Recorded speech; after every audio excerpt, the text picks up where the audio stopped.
Hello friends, welcome back கேபே ஸ்டோ channel நண்பர்களே. இன்றைக்கி நம்ம சேனலில் என்ன பார்க்க போகிறோன்னா, மிக மிக முக்கியமான ஒரு ஜோதிட தாள்களையும் ஒரு இன்ட்ரெஸ்டான ஆன்மீக பரிகாரத்தையும் இந்த வீடியோவில் பார்க்க போகிறோம். ஸோ பார்க்குறதுக்கு முன்னாடி எதை பற்றியது பார்க்க போகிறோம் அப்படிங்கிறத இன்ட்ரோவில் ஷேர் பண்ணுறேன், வாங்க பார்ப்பீங்க. 2026 2வது மாதமான பிப்ரவரி மாதமானது நடந்துட்டுருக்கு. ஸோ உங்களுக்கே தெரியும், ஒவ்வொரு மாதமும் ஒவ்வொரு வகையில் ஆன்மீக ரீதியாக கிரக ரீதியாக சிறப்பு இருக்குன்னு. அந்த மாதிரி இந்த பிப்ரவரி மாதமும் ஆன்மீக ரீதியாக கிரக ரீதியாக சிறப்பான மாதமாக கருதப்படுது. இப்போ அப்படி ஒரு முக்கியமான ஆன்மீக சம்பந்தப்பட்ட நாளானது வருது.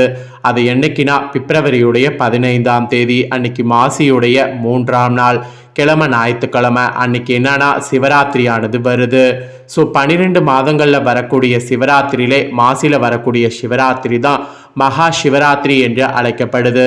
மற்ற மாதங்களில் வரக்கூடிய சிவராத்திரி விட இந்த மாசியில் வரக்கூடிய மகா சிவராத்திரி அன்னைக்கு தான் சிவன் கோவில்கள் அனைத்துலேயும் விடிய விடிய தூங்காம சிவபெருமானுக்கு 4 கால பூஜைகள் நடைபெறும்.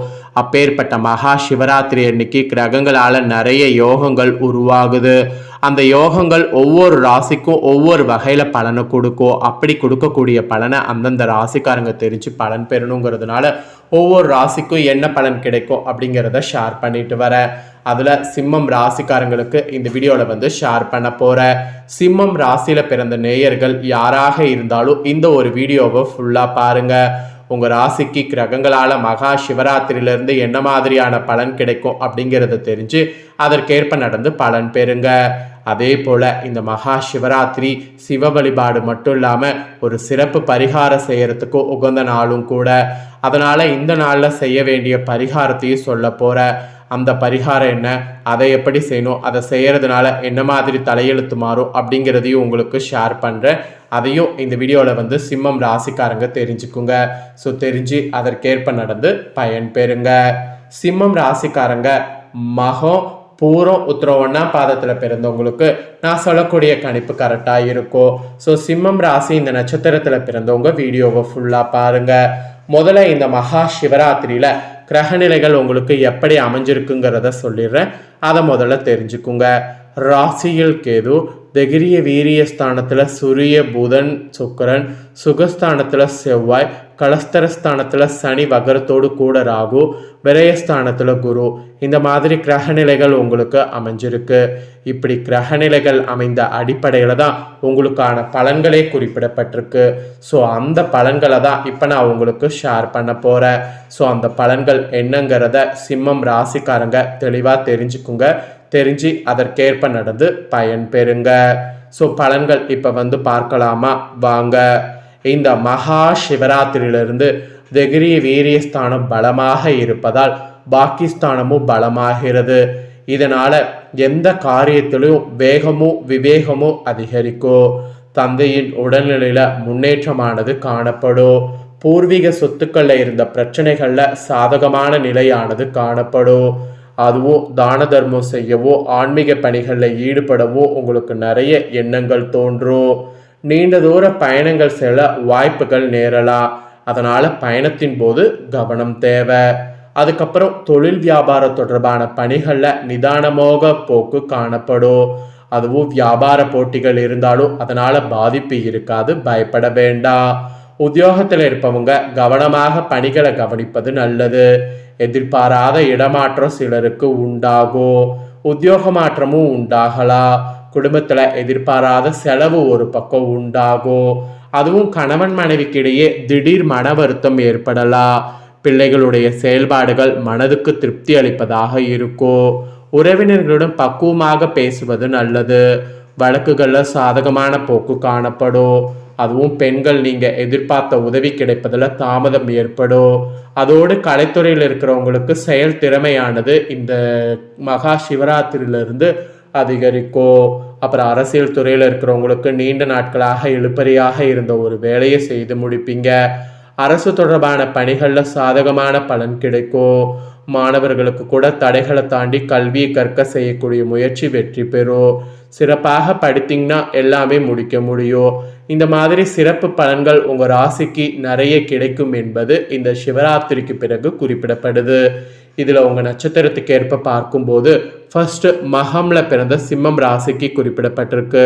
இதில் பிறந்தவங்களுக்கு இந்த மகா சிவராத்திரியிலிருந்து நல்ல பெயர் வாங்குவீங்க.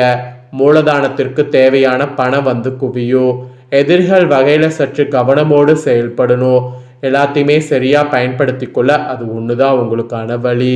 அதுக்கப்புறம் பூரமில் பிறந்த சிம்மம் ராசிக்கு குறிப்பிடப்பட்டிருக்கு. உங்களுக்கு இந்த மகா சிவராத்திரிலிருந்து சுக்கிரன் சஞ்சாரத்தால் கலைத்துறைகளை சேர்ந்த துறைகளில் ஈடுபட்டிருப்பவங்க நல்ல முன்னேற்றம் காண்பீங்க. புதிய ஒப்பந்தங்கள் கிடைக்கப்பெறும். பிற மொழி பேசுபவர்கள் மூலம் உதவிகள் கிடைத்தால் ஆச்சரியப்படுறதுக்கு இல்லை. அப்புறம் உத்திரம் 1ஆம் பாதத்தில் பிறந்த சிம்மம் ராசிக்கு குறிப்பிடப்பட்டிருக்கு. இந்த மகா சிவராத்திரியில் உங்கள் நிலைமை மாறும். நீங்கள் விரும்பியதை கேட்டு பெற்றுக்கொள்ளலாம். வேலை இல்லாதவர்களுக்கு வேலை கிடைக்கும். கன்சல்டன்சி துறைகளில் வேலை செய்பவங்க தகுந்த முன்னேற்றம் கிடைக்கும். பள்ளி கல்லூரியில் பணிபுரிவர்களுக்கு நற்பலன் கிடைக்க பெறுவீங்க. பதவி உயர்வு கிடைக்கும், அதெல்லாம் உங்களுக்கு ஏற்படும். ஸோ இந்த மாதிரி தான் உங்களுக்கு பலன்கள் கிடைக்கும் என்பது குறிப்பிடப்பட்டிருக்கு. ஸோ உங்கள் நட்சத்திரத்துக்கு ஏற்ப சிம்மம் ராசிக்காரங்க என்ன பலனை பெறுவீங்களோ அதை தெளிவாக உங்களுக்கு ஷேர் பண்ணியிருக்கேன். ஷேர் பண்ணதை தெரிஞ்சிருப்பீங்க. இப்போ அடுத்ததாக மகா சிவராத்திரியில் பண்ண வேண்டிய பரிகாரத்தை ஷேர் பண்ண போகிறேன். சரி வாங்க அது என்னங்கிறத பார்க்கலாம். நம்ம எல்லாருக்குமே தெரியும் மகா சிவராத்திரி அன்னைக்கு சிவபெருமான வழிபாடு செய்யணும்னு.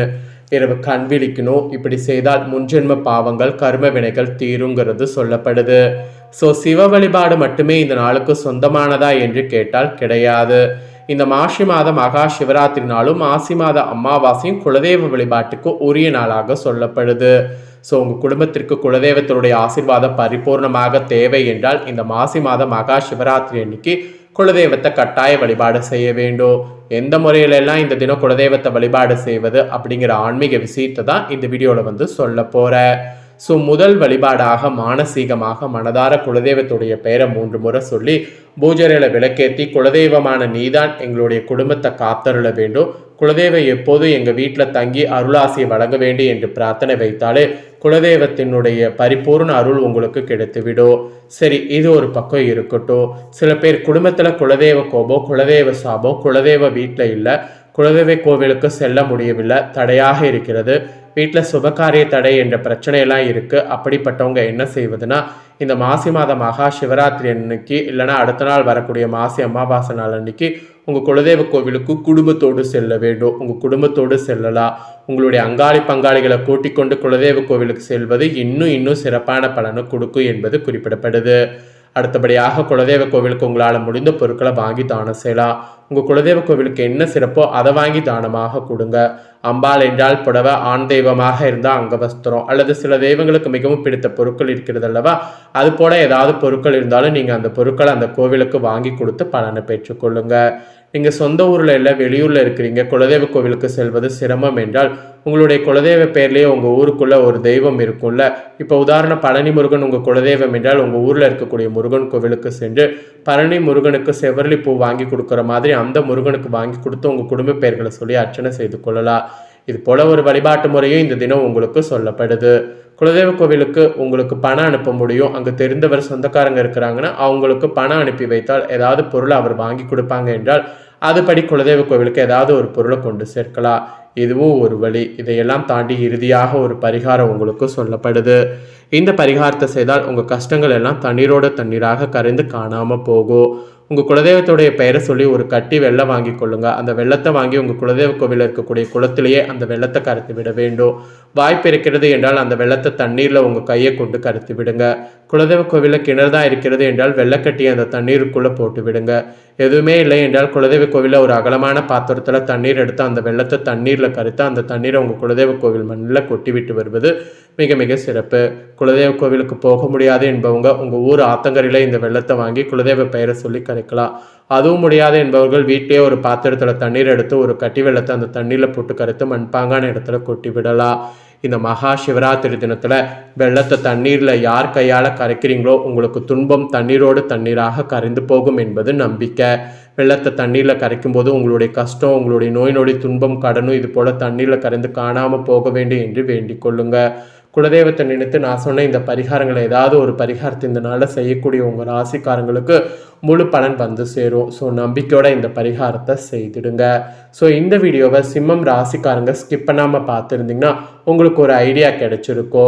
ஸோ இந்த ஐடியாக்கேற்ப செயல்படுங்க, பரிகாரத்தையும் செய்திடுங்க. ஸோ இந்த வீடியோவை நீங்கள் கண்டிப்பாக வந்து பார்த்து முடிச்சதை உங்கள் ஃப்ரெண்ட்ஸ் ஃபேமிலிக்காரங்களுக்கும் ஷேர் பண்ணிங்கன்னா அவங்களும் பார்த்து தெரிஞ்சுக்குவாங்க. ஸோ வீடியோ லைக் பண்ணி ஷேர் பண்ணுங்கள்.